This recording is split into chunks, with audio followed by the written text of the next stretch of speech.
सुनो, अपना प्रश्नावली 1.3 पूरा खत्म हो चुका है, ठीक है। हम आ चुके प्रश्नावली 1.4 पर, और 1.4 करने से पहले आपको मैं कुछ चीजें, कुछ बेसिक्स बताऊंगा, ठीक है। वो प्रश्नावली से पहले देख लेंगे तो आपको प्रश्नावली में कुछ भी नहीं ऐसा लगेगा कि वो डिफिकल्ट रहेगा, सारी चीजें आसान हो जाएगी, ठीक है। हर बार की तरह इस बार भी अपन देखने वाले, कोई भी चैप्टर स्टार्ट होता है, कोई सी प्रश्नावली स्टार्ट होती है तो स्टार्ट होने से पहले अपन जो बेसिक्स देखते हैं उसकी बात करते हैं, ठीक है, कि सारे प्रश्नावली के जो भी सवाल होंगे वो आपसे बन जाएंगे। तो पहले हमको क्या क्या पता है, इस चैप्टर में हमने क्या क्या पढ़ा है। इसमें ज्यादातर क्वेश्चन क्या होंगे कि आपको पहचानना है कि कौन सी संख्या परिमेय है, कौन सी अपरिमेय है, ठीक है, पर थोड़ी डिफिकल्ट रहेगी। उससे रिगार्डिंग अपन एक नोट लिखेंगे जिससे आपको पता चल जाएगा कि कौन सी संख्या परिमेय होती है, कौन सी अपरिमेय होती है, ठीक है। दूसरा, हर का परिमेयकरण टाइप के कुछ क्वेश्चन आने वाले हैं, कुछ सवाल आने वाले हैं। पहले बात करते हैं, अपन परिमेय और अपरिमेय के बारे में पढ़ चुके बहुत सारी चीजें, ठीक है। तो परिमेय की पहले बात करते हैं। परिमेय, या इसको बोलते हैं रेशनल नंबर, ठीक है। क्या होता है, ऐसी संख्या है जिसको p/q के रूप में लिख सकते हैं, ठीक है, p/q के रूप में लिख सकते हैं, और जहां पे q 0 नहीं होना चाहिए, ठीक है, वो सारी संख्याएं परिमेय संख्या होती है। मतलब आपकी जो नॉर्मल संख्याएं होती है ना, पूर्णांक हो गए तुम्हारे, ठीक है, वो सारे के सारे परिमेय संख्या होती है। मतलब यहाँ पे नेगेटिव संख्याएं भी हो गई, -1, -2, 1, 2, 3, ये सारे के सारे परिमेय संख्या हो जाएगी। इसको p/q के रूप में कैसे लिखेंगे, तो भैया 3 है तो 3 को अपन 3/1 भी लिख सकते हैं, ठीक है, p/q के रूप में लिख सकते हो। सारे दशमलव संख्याएं वाली हो गई, जैसे 2.3 हो गया, 5.8 हो गया, ये सारी संख्याएं भी क्या हो गई, परिमेय संख्या हो गई। क्यों, क्योंकि इनको भी लिख सकते हैं अपन 2/3, तो दशमलव हटा के यहाँ पे 10 लिख सकते हैं, है ना, तो ये भी p/q के रूप में हो गई, ठीक है। 0 भी आपका परिमेय संख्या हो जाता है, 0 भी आपका परिमेय संख्या हो जाता है, ठीक है। और अगर कोई संख्या भिन्न में लिखी है, जैसे 3/8 लिखा हुआ है, तो ये भी क्या हो जाएगा, परिमेय संख्या। तो सारी भिन्न वाली संख्याएं भी परिमेय संख्या हो जाएगी। अब अपरिमेय संख्या के बारे में बात करी थी,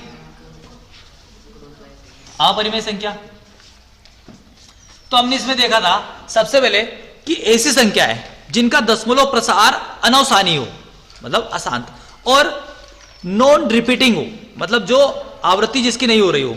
जैसे यहां पे अपन लेते हैं कुछ संख्या है, जैसे यहां पे लिया 0.01, ठीक है, 001, 0001, 000001, ठीक है। मतलब यहाँ पे कोई भी संख्या रिपीट नहीं हो रही है, या इसको इस तरीके से बोल सकते हैं अपन कि 0.1438950936, कुछ भी रेंडम नंबर आ रहे हैं, जो कोई भी जो नंबर है वो रिपीट नहीं हो रहा है यहाँ पे, और अनंत दशमलव प्रसार है। मतलब पहली चीज तो अपरिमेय संख्या है, मतलब इसको बोलेंगे इर्रेशनल, ठीक है। वो क्या हो कि जिनका दशमलव प्रसार कैसा हो,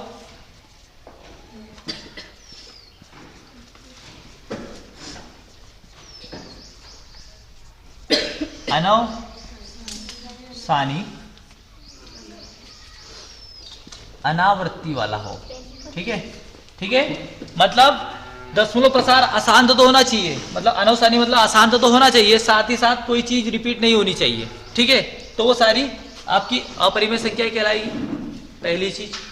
दूसरी कि वो करनी में अगर ऐसी संख्या है जो आपकी पूर्ण वर्ग संख्या नहीं है ना, ऐसी संख्या आ जाती है जो पूर्ण वर्ग संख्या नहीं है, पूर्ण वर्ग संख्या नहीं हो, ठीक है, पूर्ण वर्ग संख्या नहीं हो, वो भी सारी की सारी क्या हो जाती है, आपकी अपरिमेय संख्या हो जाती है, ठीक है।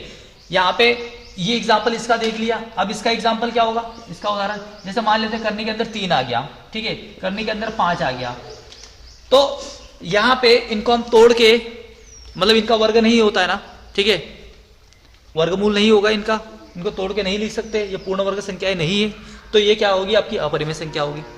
अगर ऐसी संख्या है, किसी भी संख्या के बटे में अगर 0 है तो वो भी अपरिमेय संख्या होगी, ठीक है।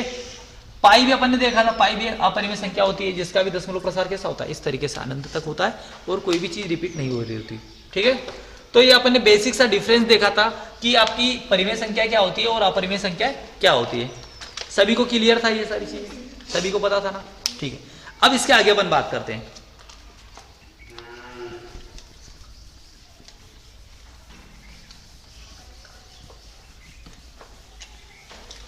आपको मेन मुद्दे की बात बताता हूं मैं आपको कि सपोज करते हैं कि यहां पे कोई परिमेय संख्या है, ठीक है, इसमें कोई अपरिमेय संख्या आप जोड़ो या किसी परिमेय संख्या में अगर अपरिमेय संख्या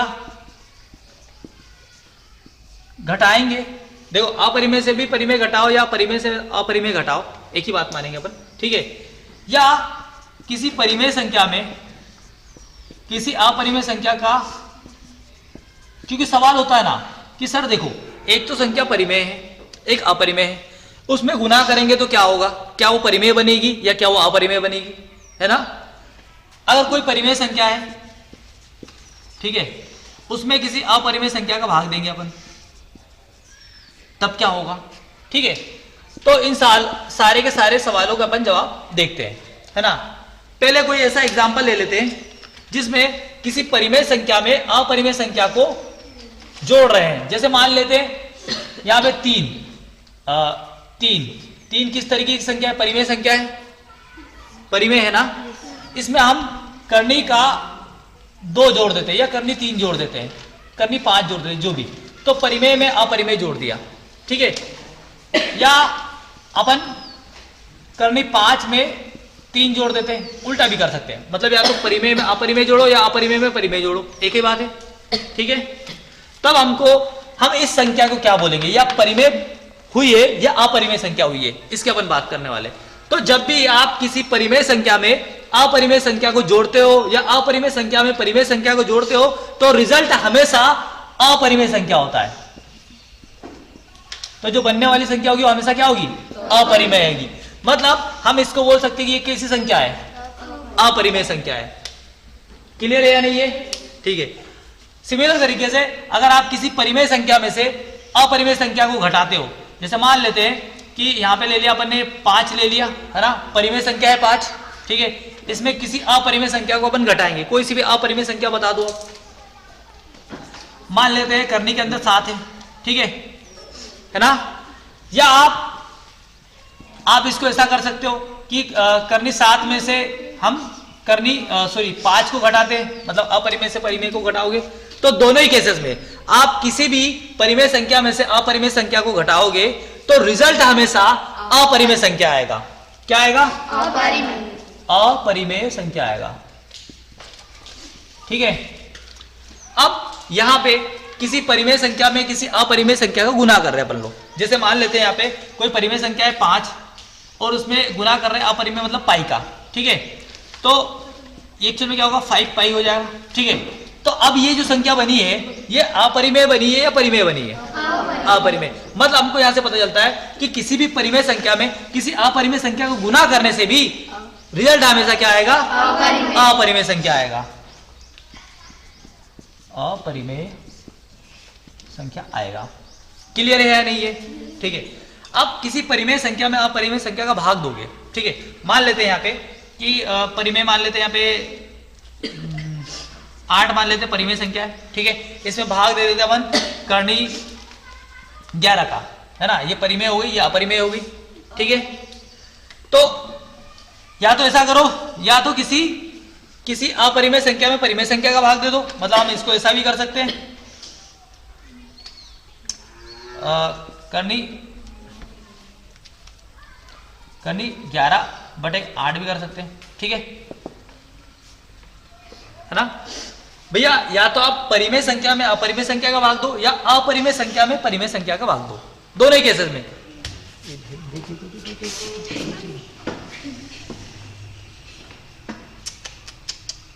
काट लिया साला, चलो कोई बात नहीं, वो मर रहे हैं ऐसे ही। सुने, फोकस अपने को इधर करना है। किसी भी परिमेय संख्या में अपरिमेय संख्या का भाग दो या अपरिमेय संख्या में परिमेय संख्या का भाग दो, रिजल्ट हमेशा क्या आने वाला है? अपरिमेय आने वाला है। ठीक है। तो हम फाइनल यहां पे एक नोट डाउन करके नोट लिख सकते हैं, नोट लिख सकते हैं कि किसी भी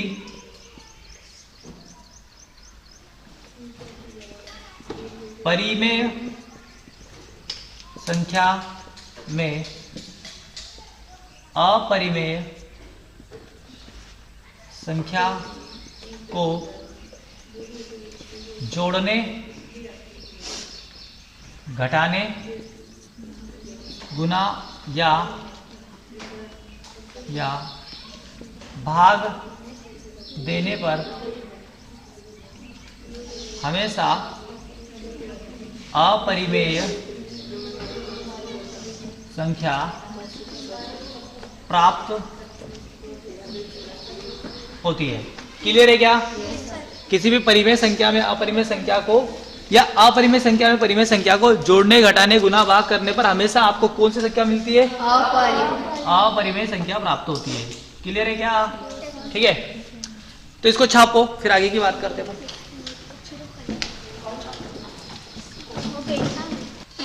सुने, तो इससे अपने को इतना याद रखना है, ठीक है, छापने से ज्यादा जरूरी है समझना कि हम किसी भी परिमेय संख्या तथा अपरिमेय संख्या को आपस में जोड़ेंगे, घटाएंगे, गुना करेंगे, भाग देंगे तो हमेशा आपको अपरिमेय संख्या प्राप्त होगी।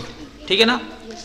अब सोचो कि जो अगर एक जो परिमेय संख्या को तो अपने को जोड़ते, घटाते, गुना, भाग करते आ जाता है। मतलब मान लेते हैं कि इसको मैं रफ करता हूं, ठीक है, उसके बाद बात करते हैं।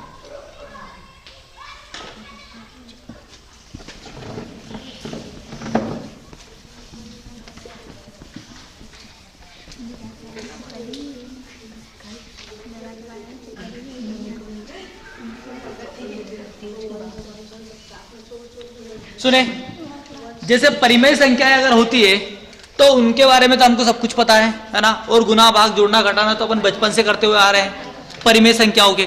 अगर अपरिमेय संख्याएं होती है तो उसमें कैसे करेंगे? जैसे मान लेते हैं कि अगर मैं बोलता हूं आपको कि 5 में से 3 घटाना है तो आप बोल दोगे सर 2 होता है। ठीक है, अगर आपसे मुंह पूछूं, अगर बताओ तो 2 गुणित 2 कितना होता है तो आप बोल दोगे सर गुना करेंगे 4 होता है। ये परिमेय संख्या होती है। ठीक है, 8/4 तो ये 2 हो जाएगा यहाँ से। ठीक है, भाग करना भी आता है अपने को, जोड़ना, घटाना सब कुछ आता है। 5 धन 3 कितना होता है तो 8 बोल दोगे।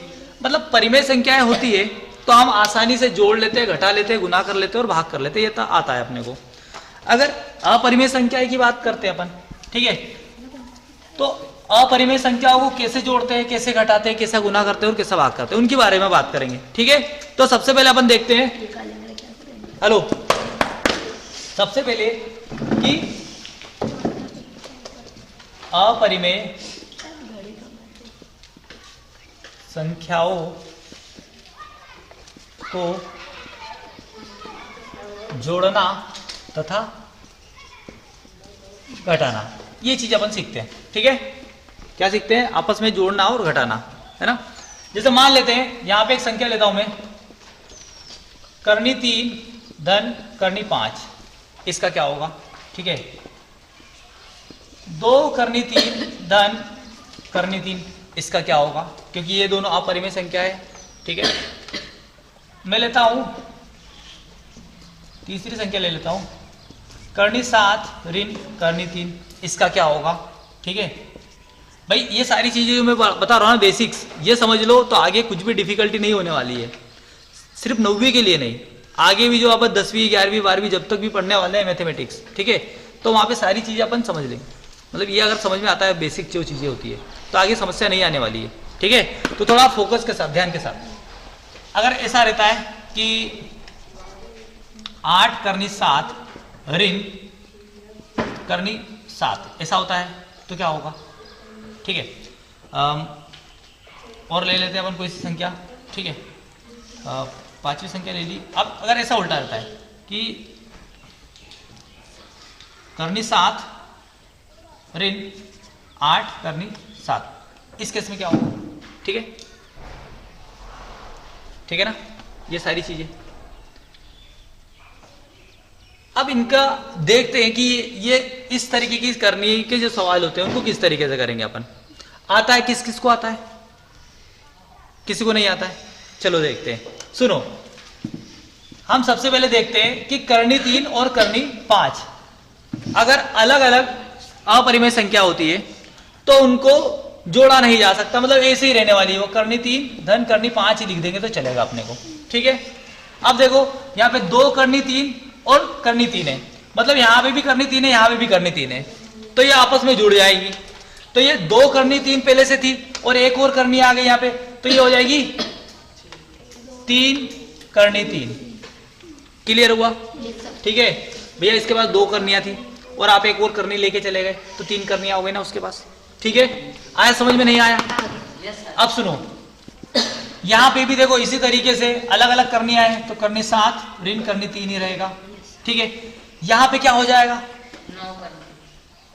भाई? 8 करनी 7 है और उसमें से एक करनी 7 चले जाएगा तो 7 करनी 7 बचेगा ना। देखो आया समझ में? नहीं आया भैया? इसके पास एक तरीके से करने वाली एक अलग ही तुम चीज समझ लो, ठीक है। तो इसके पास 8 वो चीजें थी, उसमें से एक वो चीज चले गई तो 7 ही बचे ना, ठीक है। तो 7 करनी 7 बची, ठीक है। इसमें क्या होगा? अब सुनो, यहाँ पे भी करनी 7 है और यहाँ पे भी है ना। असमान चिन्ह होते हैं तो संख्याएं घट जाएगी और बड़ी संख्या का चिन्ह आ जाएगा, मतलब यहाँ पे बचेगा 7 करनी 7 और ऋण का चिन्ह आ जाता है, ठीक है।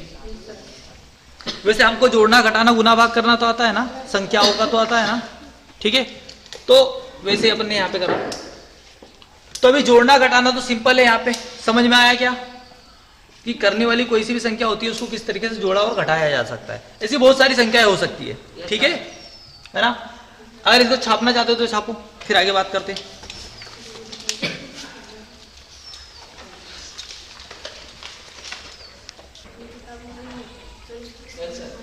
चलो आगे देखते हैं कि अपरिमेय संख्याओं का गुना और भाग। आपस में अगर अपन अपरिमेय संख्याओं को गुना और भाग करेंगे तो क्या होगा? तो इन्हीं संख्याओं को ले लेते हैं, ठीक है। यहीं पे करके बताते हैं आपको। जैसे यहाँ पे इनके बीच में अपन गुना कर देते हैं, ठीक है। तो क्या होगा वो देखते हैं। सुनो सुनो,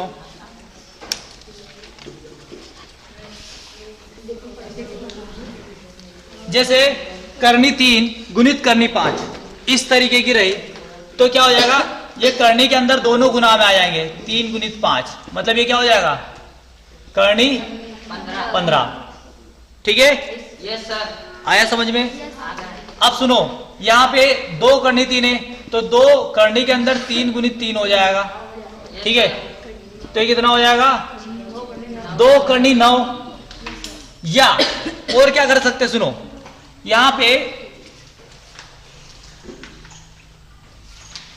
चलो अभी एक चीज, इसी को अपन 2 करनी 9 लिख देते हैं, ठीक है। एक्चुअल में हम इसको इस तरीके से भी कर सकते हैं, या तो ये कर सकते हैं कि देखो 3 गुणित 3 लिखा हुआ है, मतलब अपन कर सकते हैं 2 करनी के अंदर 3 का वर्ग। अब वर्ग से वर्गमूल कट गया तो यहाँ पे क्या बचेगा? 2 गुणित 3 है ना, तो कितना हो जाएगा? ये 6। आया समझ में? नहीं आया? ठीक है। अगर इतना आगे की बात नहीं करते, अपन छोटे लेवल से बात करते तो ऐसा लिख सकते हो आप अभी के लिए कि ये 2 करनी 9 लिख देते हैं अभी के लिए, ठीक है। उसके आगे की बात अपन करेंगे, ठीक है ना। अभी ये है तो ये कितना हो जाएगा? करनी के अंदर 7 3 21, ठीक है। और ये कितना हो जाएगा? 8 49, ठीक है। और ये कितना हो जाएगा? ये भी हो जाएगा 8 यानी 49, ठीक है। आपको कुछ चीजें जो काम की है वो मैं इधर बता रहा हूं साइड में, है ना। सिंपल है, तो कोई सी भी संख्या अगर आई तो गुना कैसे करते, करने की संख्या का इस तरीके से किया जाता है। देखो भाई, जो परिमेय संख्या है ना बाहर, उसको ऐसे ही रहने देना है और अंदर करने वाली संख्या का करने वाली संख्या में गुना हो जाएगा। वही कर रहे हैं अपन सब कुछ।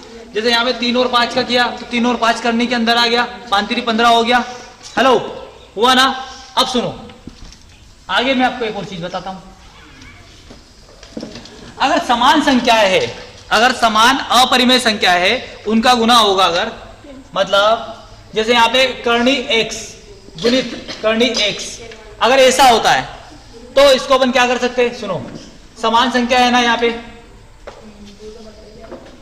तो इसका गुना कैसे होगा, करनी के अंदर हो जाएगा x गुणित x, इसको अपन क्या लिख सकते हैं x का वर्ग, अब वर्ग से वर्गमूल कैंसिल हो जाएगा तो x आ जाएगा। कुल मिला के करनी x गुणित x कितना होता है, x होता है। अभी समझते हैं, जैसे संख्या यहाँ पे ली, जैसे आपको दिया जाएगा कि करनी 2 गुणित करनी 2, ये कितना होगा 2, सिंपल, ठीक है।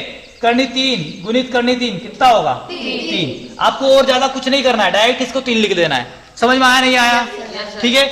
मतलब मैं यहां से एक चीज समझ सकता हूं कि 2 को भी हम तोड़ के करनी 2 गुणित करनी 2 लिख सकते हैं। जैसे यहाँ पे करनी 2 गुणित करनी 2 होता है, तो 2 बराबर से भी करनी 2 गुणित करनी 2 होगा ना, होगा नहीं होगा। ये हमारे बहुत ही काम की चीज है, हम इसको आगे जाके भी यूज करने वाले हैं, जो भाग वगैरह होंगे वहां पे भी करने वाले हैं, ठीक है। अभी अपन सिर्फ गुना की बात कर रहे हैं, समझ में आया नहीं आया, ठीक है। जैसे मैं आपको देता हूं सवाल कि करनी 7 गुणित करनी 7, इसका कितना होगा, तो डायरेक्ट लिख दो, सीधे गोली मार दो 7। तो सुनो यहां पे सुनो, यहां पे देखो 8 करनी 7 गुणित करनी 7 था, तो हम इसको डायरेक्ट ऐसा भी लिख सकते थे 8 गुणित 7, 8 सता 56, ठीक है। तो इसका आंसर एक्चुअल में 56 आ गया। समझ में आया नहीं आया। सुनो आप क्या करो, हमने पहले सीखा कि भाई जो करनी वाली संख्याओं का गुना होता है तो वो करनी के अंदर आ जाती है, ठीक है। पर हमको ये भी तो पता है ना कि ये करनी 7 गुणित करनी 7 को भी तो अपन 7 लिख सकते हैं ना, तो डायरेक्ट अपन ने इसको 8 गुणित 7 कर दिया। समझ में आया नहीं आया, आ गया ना। तो सिंपल इस तरीके से गुना करते हैं अपन लोग कि करनी की संख्या का करनी की संख्या में गुना होगा, पहली चीज।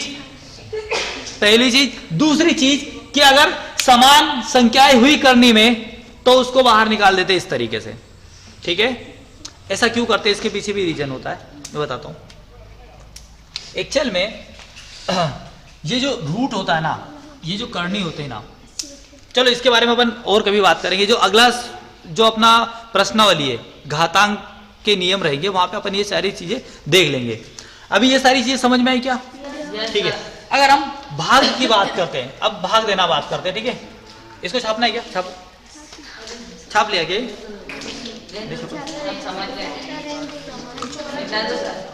जल्दी से छापो ना। सुने यहाँ पे हमने कुछ 2-3 सवाल दिए हुए हैं, इनको ये सारी अपरिमेय संख्या है ना, या परिमेय संख्या में अपरिमेय संख्या का किस तरीके से भाग दिया जाता है उसकी बात करेंगे अपन, ठीक है। जैसे पहली संख्या दी हुई है आपको 7 करनी 3 बटे करनी 3, ठीक है। तो सिंपल करना है, निपटा दो, 7 आएगा, ठीक है। अगला मैं आपसे पूछूंगा, बताओ क्या होने वाला है। सुनो हम 2 को क्या लिख सकते हैं, करनी 2 गुणित करनी 2 लिख सकते हैं, तो ऊपर हो जाएगा करनी 2 गुणित करनी 2, बटे में भी करनी 2 है, तो 1 से निपटा दो, बचेगा क्या, है हलवा, ठीक है। आगे 5 आएगा, 5 आएगा,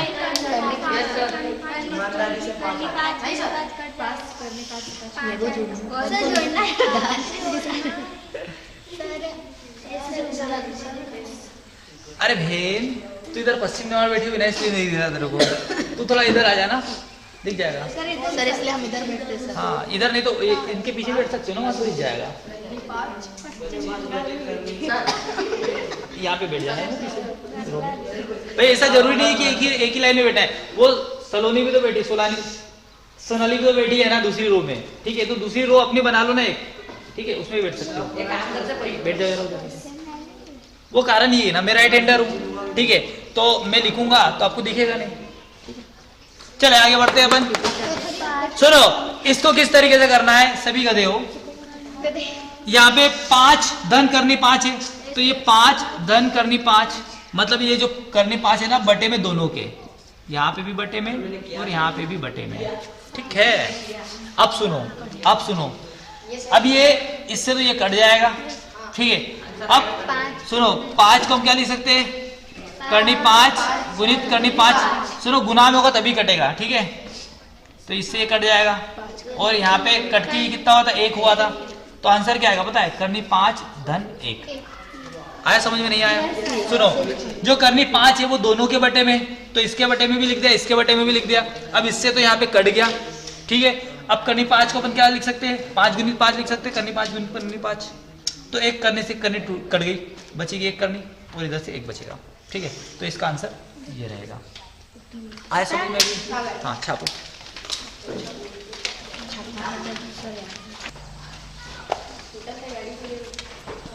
अपना जो नेक्स्ट टॉपिक है वो है आपका हर का परिमेयकरण, ठीक है। सुना सभी ने, पता है क्या होता है? जैसे मान लेते कोई संख्या ले लिया अपन ने, जैसे मान लेते अपन 5 बटे करनी 7 ले लिया है, ठीक है। अब देखो ये होता है आपका अंश, ऊपर वाली संख्या क्या होती है? अंश, नीचे वाली संख्या क्या होती है? हर। अगर मैं पूछूं आपसे कि हर वाली संख्या कौन सी है, परिमेय है कि अपरिमेय है? यहाँ पे क्या है? अपरिमेय है ना। हर में कौन सी संख्या है? अपरिमेय संख्या है।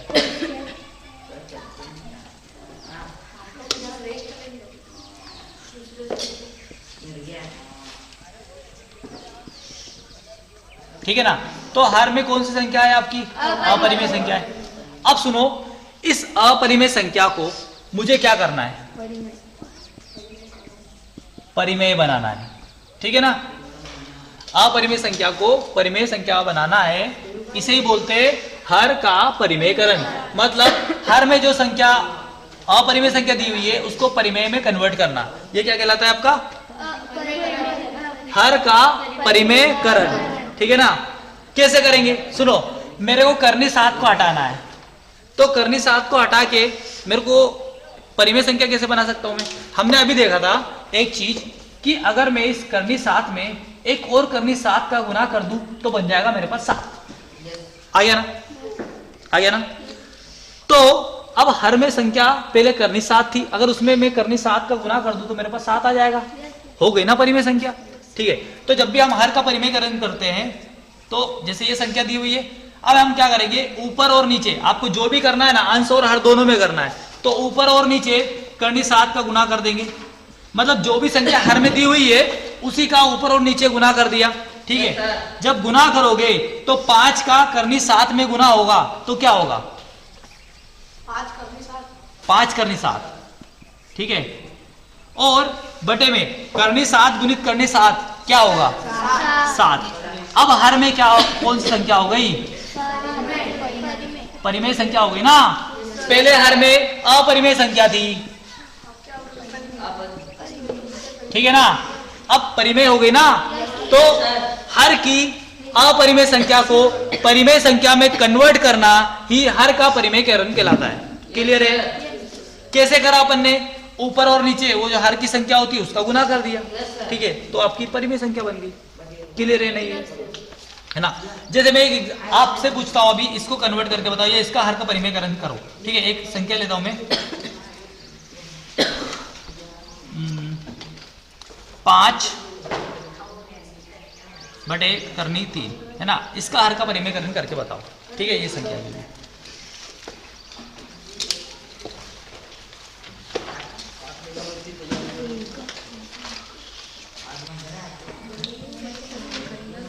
सुनो, जब भी हम हर का परिमेयकरण करेंगे तो आपको 2 टाइप के क्वेश्चन आएंगे। एक तो इस टाइप का क्वेश्चन आएगा या तो इस टाइप का। इसको करने का सिंपल तरीका होता है, यहाँ पे क्या करेंगे? हर का परिमेयकरण, मतलब यहाँ पे बटे में हर में कौन सी संख्या करनी 7 है, तो करनी 7 का ऊपर और नीचे क्या कर देंगे? गुना कर देंगे। तो ये आंसर क्या आ जाएगा इसका? करनी 7, एक में करनी 7 का गुना हो तो करनी 7 बटे 7 हो जाएगा, ठीक है ना। तो अब हर की संख्या परिमेय हो गई, मतलब हर का परिमेयकरण हो चुका है, ठीक है। इस टाइप का क्वेश्चन आता है तो इसमें क्या करना है आपको कि हम ऊपर और नीचे, है ना, जब भी आप इसका हर का परिमेयकरण करोगे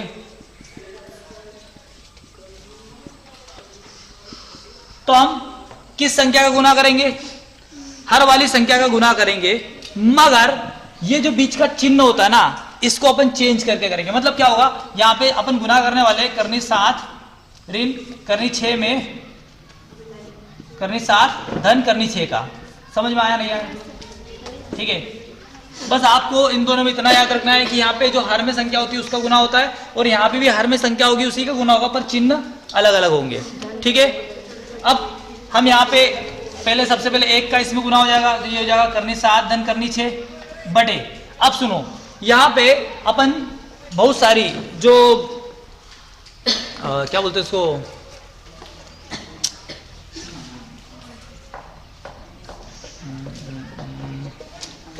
अरे वो होता नहीं है क्या बोल दिया, सर्वसमीकाएं, सॉरी। सुनो, हम यहाँ पे बहुत सारी सर्वसमीकाएं जानते हैं, सर्वसमीकाएं। ठीक है, जिसको नहीं पता है उसको बता देते हैं अपन। इधर देखो कुछ सर्वसमीकाएं जो आपको याद रखनी है, शायद मैं लिखाया था, नहीं लिखाया था, नहीं लिखा। सुनो, एक तो होती है आपकी a प्लस बी पूरे का वर्ग 2, मतलब a प्लस बी का होल स्क्वायर। इसका क्या होता है, a का वर्ग धन b का वर्ग धन 2ab। पता है किसी को नहीं पता है? ये पहली सर्वसमीका होती है। दूसरी होती है a ऋण b पूरे का वर्ग, तो a का वर्ग धन b का वर्ग ऋण 2ab। ठीक है, और एक सर्वसमीका होती है a प्लस बी a ऋण b, मतलब एक बार धन में एक बार ऋण में, तो इसका होता है a का वर्ग ऋण b का वर्ग। ठीक है, कुछ सर्वसमीकाएं होती है जो मैं आपको लिखा दूंगा। अभी के लिए जो 3 सर्वसमीकाएं ये आपको मेमोराइज होनी चाहिए। ठीक है, must be memorize, must be remember. ठीक है, ये सारी की सारी, क्योंकि बहुत काम की चीज है।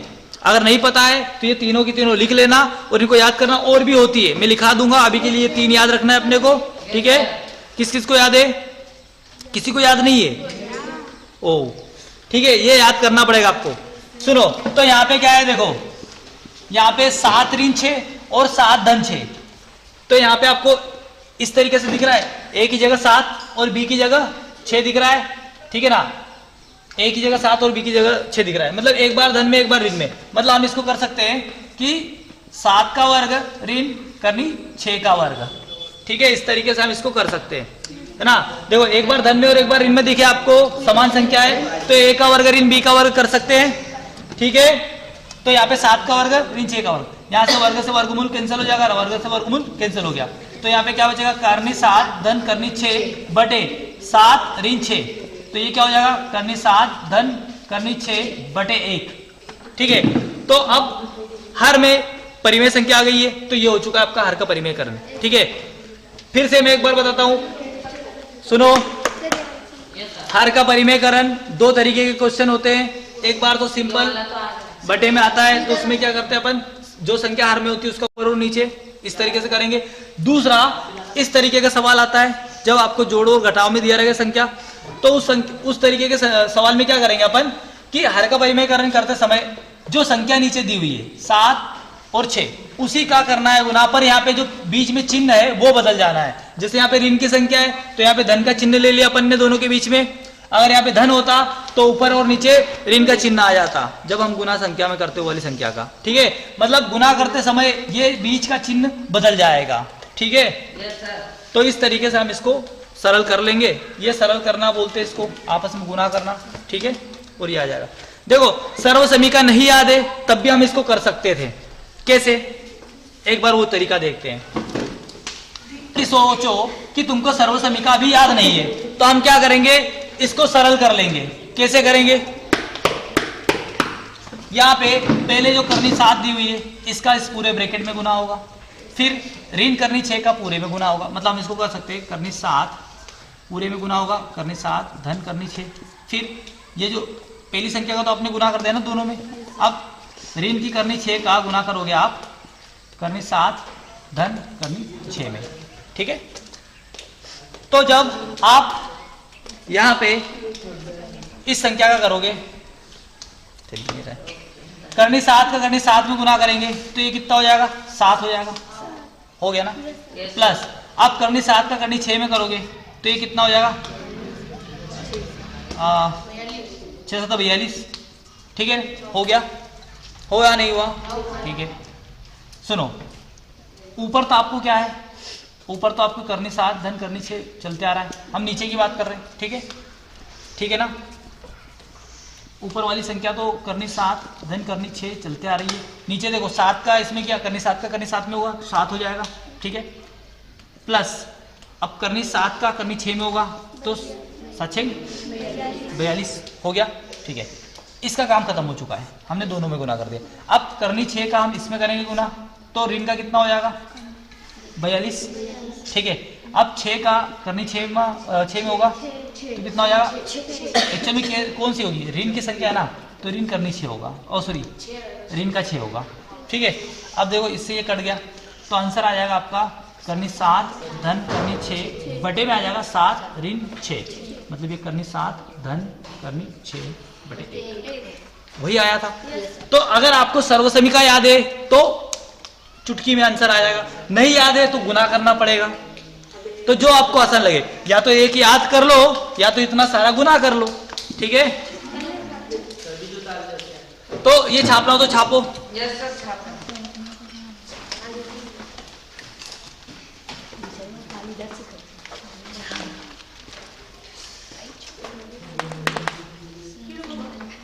और इसके बाद में प्रश्नावली के अंदर तुमको कोई भी ऐसी समस्या नहीं बचेगी जिसको तुम सोल्व नहीं कर सकते हो। लगभग सारी चीजें जो आने वाली है वो अपने सारी पहले ही देख ली है, ठीक है, पूरा बेसिक्स देख लिया है, क्लियर है। अब हम कल प्रश्नावली देखेंगे और हो सकता है कि एक ही दिन में पूरी प्रश्नावली भी खत्म हो जाए, ठीक है।